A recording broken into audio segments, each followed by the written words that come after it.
जिस मानव की आत्मा मानवता के ऊपर उठकर देवत्व को प्राप्त कर लेती है, जिसके सभी कार्य सर्वजन हिताय हो जाते हैं, जिसका अनुसरण करने में मनुष्य अपना गौरव समझते हैं, जिसका जीवन संसार में पानी के बुलबुले के समान होकर भी आकाश में दिव्य चांद बनकर स्थिर हो जाता है, जिसके चले जाने पर भी लोग उसे अपने पास ही पाते हैं, जिसके सद्गुण भूल जाने पर कुछ कमी अनुभव करते हैं और जिसके बाग के लोगों के लिए दीप स्तंभ बन जाते हैं, बस वे ही महापुरुष होते हैं।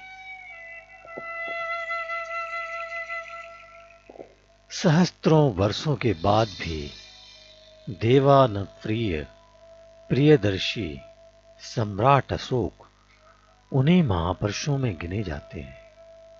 महान शक्तिशाली प्रसिद्ध सम्राट चंद्रगुप्त मौर्य के शासन के बाद मगध के राज सिंहासन पर उनका पुत्र बिंदुसार आसीन हुआ।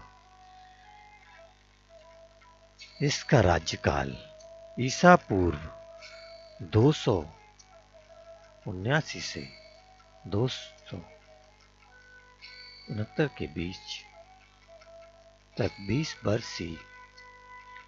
बिंदुसार के 4 पुत्र थे, सुमन, अशोक, तिष्य और महेंद्र। महाराज बिंदुसार शिव के उपासक और दानी थे।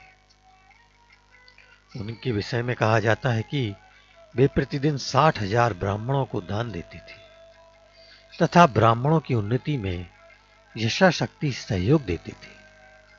उन्हें बौद्ध धर्म में विशेष श्रद्धा नहीं थी, अतः अशोक को भी शैव धर्म की आस्था अपने पिता से प्राप्त साम्राज्य के साथ ही मिली थी। अशोक बचपन से कुशाग्र बुद्धि, उद्दंड और होनहार बालक प्रतीत होता था।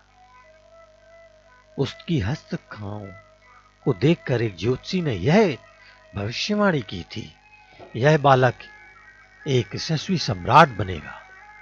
महाराज बिंदुसार ने अशोक की दिन प्रतिदिन बढ़ती हुई प्रतिभा को देखकर मन ही मन यह निश्चय कर लिया था कि वह ज्येष्ठ पुत्र सुमन को अपना उत्तराधिकारी ना बनाकर अशोक को ही राज्य देंगे। अतः उन्होंने अशोक के युवा होते ही अमात्यों से परामर्श करके उसे युवराज घोषित कर दिया। युवराज होते ही पिता की अधीनता में अशोक ने उज्जैनी और तक्षशिला के शासन की बागडोर अपने हाथ में ले ली। अशोक एक वीर तथा प्रवीण सेनानी भी था। एक बार तक्षशिला में विद्रोह हो गया। अशोक सेना लेकर वहां पहुंचा और उसने विद्रोह का दमन करके वहां पूर्ण रूप से शांति स्थापित की। एक बार फिर तक्षशिला में विद्रोह हो गया। उसे शांत करने के लिए बिंदुसार ने अपने ज्येष्ठ पुत्र सुमन को भेजा। पीछे से बिंदुसार का देहांत हो गया। इस अवसर से लाभ उठाकर अशोक ने प्रधानामात्य राधा गुप्त की मंत्रणा से राज सिंहासन पर अधिकार कर लिया। मंत्री राधा गुप्त ने अशोक को राजगद्दी देने और सुमन को राज्य से वंचित करने में इसलिए जल्दी की क्योंकि वह सुमन से पहले कभी किए गए अपमान का बदला लेना चाहता था। ज्योतिष होने से सुमन राज्य का उत्तराधिकारी था। उसे जब वह यह पता चला कि वह एक बड़ी सेना लेकर पाटलिपुत्र पर चढ़ आया है, किंतु परस्पर युद्ध छिड़ने से पूर्व ही राधागुप्त के षड्यंत्र से सुमन को परलोक पहुंचा दिया गया। यद्यपि उक्त वर्णन एक गाथा पर आश्रित है, किंतु उसमें संभवतः सत्यांश अधिक है। अशोक ने मगध का शासन तो हस्तगत कर लिया, किंतु उसका विधि पूर्वक राज्याभिषेक नहीं हुआ था। उसमें अनेक बाधाएं उपस्थित होती रहीं, जिनका अशोक ने डटकर मुकाबला किया। महाराज बिंदुसार की मृत्यु के बाद 4 वर्ष तक अशोक ने विरोधी व्यक्तियों एवं बाधक शत्रुओं को ऐसे दबा दिया कि वे सिर उठाने योग्य न रहे।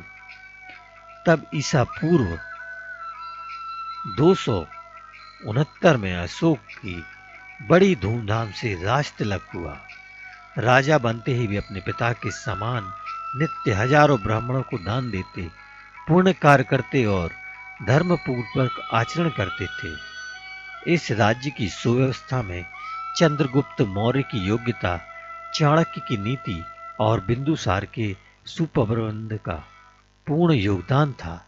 अतः इसे सुचारू रूप से चलाने में अशोक ने किसी प्रकार का कष्ट अनुभव नहीं किया।